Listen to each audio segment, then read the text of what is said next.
Përshëndetje të dashur miq dhe mirë se keni ardhur në You Can Cook It. Sot do të përgatisim bashkë një turli me perime të stinës dhe japrak me gjethe rrushi. Sot do të mësoj një teknik për japrakët me gjethe rrushi që të dalin fantastik si ato japrakët që ham në për restorante ose si ato që mund të keni provuar këtu në Turqi. Do t'i bëjmë super të shijshëm dhe do t'i mbështjellim shumë shpejt, do t'i mbështjellim alla shqiptar që kësaj radhe të dashur miq, jo siç e mbështjellin turqit, pra nuk do t'ju mundoj hiç.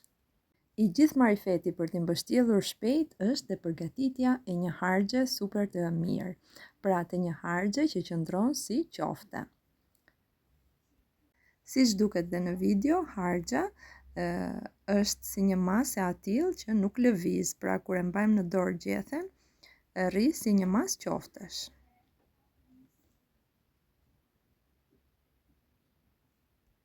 Unë kam përdorur gjethe që kanë qenë në ujë të kripur të dashur miq. Shpresoj shumë që t'i provoni, nëse nuk i provoni me gjethe të konservuara, mund t'i provoni kur të dalin gjethet e reja. Kam përdorur 300 gram mish të grirë, 3 kokra qep. Si fillim ka urdisim mishin e grirë në pak vaj, e mbyllim me kapak që të lëshoj lëngun e vet dhe të filloj skuqa sërish. Kur mishi i grirë ka filluar skuqa, i shtojmë qepën të bluar në blender. Do të përdorim 3 kokra qep të dashur miq, sepse sa më shumë qep të ketë masa, aq më e shijshme bëhet, gjithashtu qepa bën që masa të mbetet në fund si e butë, si e lëngshme, pra si një mas qofteje dhe kemi shumë kollaj për ta mbështjell. Dalin gjithashtu shumë të shijshme kur përdorim shumë qep. Ky është sekreti numër 1 i përgatitjes së japrakut. Sekreti numër 2 është që duhet të ketë shumë vaj. Siç e pat, unë përdora 1 filxhan çaji komplet me vaj. Japraku po nuk pati vaj të dashur miq, nuk del i shijshëm. Mos keni merak, nuk është se do të bëhet aq shumë me vaj sa ju nuk do t'i hani dot, ti jeni të sigurt që kjo recet është më se e mjaftueshme. Pasi kam ka urdisur dhe pak salcën, i kam shtuar erëzat si piper të kuq dhe nane të dashur miq. Kryesisht për japrak përdoret nane.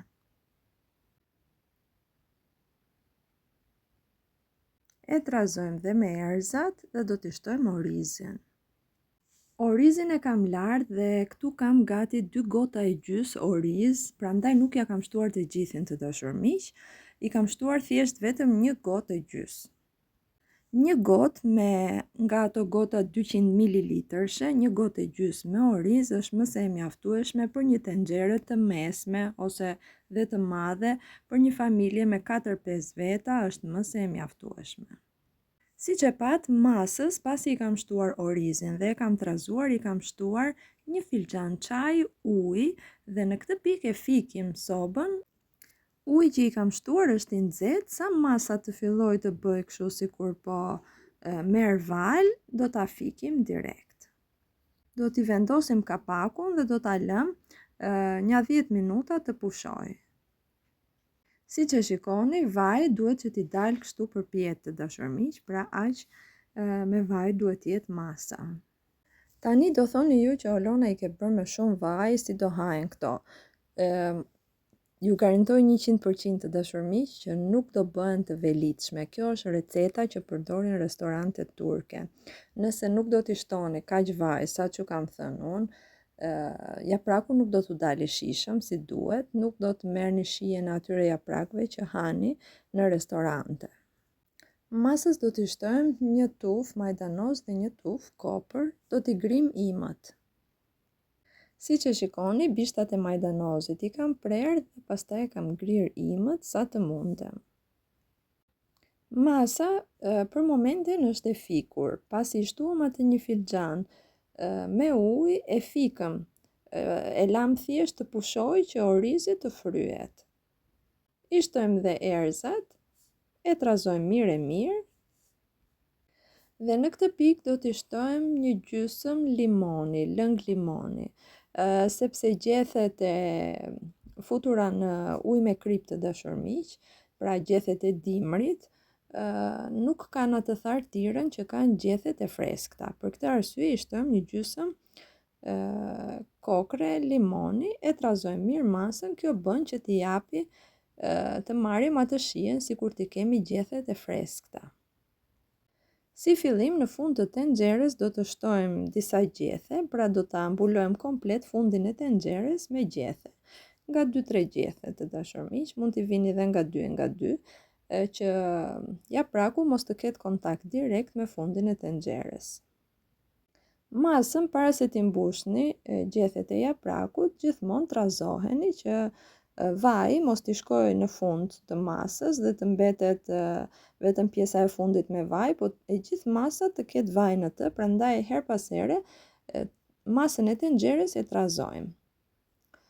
Siç e shikoni, për t'i mbështjellë është shumë e thjeshtë, dashurmiq, një gjethe e marrim e vendosim në pllëmbën e dorës, i hedhim masën. Masa është e atill që rri në formën e një qofteje të dashurmiq, nuk shpërndahet, pra nuk është e thatë ose që të jetë kokra. Siç e shikoni, është si një masë kështu e ngjitshme, se të thuash, me njëra tjetrën, që ruan formën. Në këtë pikë po u tregoj që her pas here e kam trazuar masën që vaji mos të vejë vetëm në fund. Me anën e një gëshëre, atë bishtin që kanë gjethet ua kam prerë, e kam hapur në pllëmbën e dorës, i kam vendosur masën, kam mbështjell anët e gjethes dhe e kam rretulluar si një cigare, si një puro të dashurmiq. Nuk i kam mbështjell holl, për një familje që gjellën do ta përfundoj shpejt e shpejt, kjo lloj mbështjellje është më së normale. Ktu kam filluar të përgatis turlin. Si fillim kam shtuar qepën, e kam kaurtisur pak dhe pastaj kam shtuar mishin. Mish mund të përdorni sa të doni të dashurmiq, unë kisha thjesht 2 thela mishi, sa për të thënë, sa për shije, për t'i dhënë shije gjellës. E kam prerë në copëza të vogla dhe kam kaurdisur bashkë me qepën. E kam mbyllur me kapak që mishi të lëshoj atë lëngun e vet dhe të filloj të gatuhet pak dhe të filloj skuqja sërish. Kur ka filluar skuqja sërish, kam shtuar salcën dhe perimet e tjera. Kam përdorur 2 patlıgjane, 1 patate, 1 kungull, 2 karrota. Si që shikoni, pasi mishi e ka thithur atë lëngun e vet dhe ka filluar skuqja sërish, i shtojmë salcën, e rregullojmë me pak erza, e kaurdisim pak salcën sa t'i dali era dhe pastaj i shtojmë perimet. Si fillim do t'i shtojmë patlıgjanën të dashurmiq, sepse patlıgjani është si sfungjer dhe të thithi atë aromën e mirë të gjellës, pra të erëzave, duhet që të shtojmë si fillim patlıgjanën, ta rretullojmë njërë me patlıgjanën dhe pastaj të shtojmë perimet e tjera.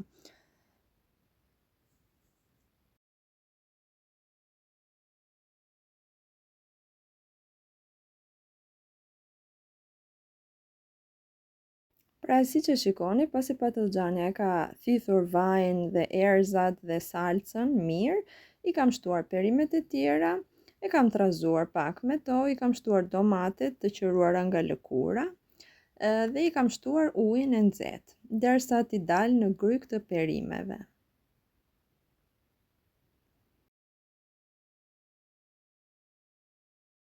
Mos harroni ta rregulloni me krip dhe i vendosim kapakun. Si që shikojmë, gjella po zjente, i ulim gradacionin dhe e lëm për gati 1 orë të shkrihen të gjitha perimet në të dhe të mbetet me pak lëng.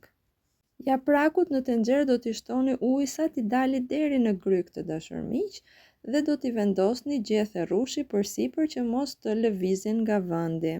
Si fillim, gradacionin e sobës do ta hapni si normalisht derisa të fillojë të zjejë, të marrë val. Pasi të marrë val, do ta ulni në minimum dhe do ta lini të gatuhet për 1 orë plot.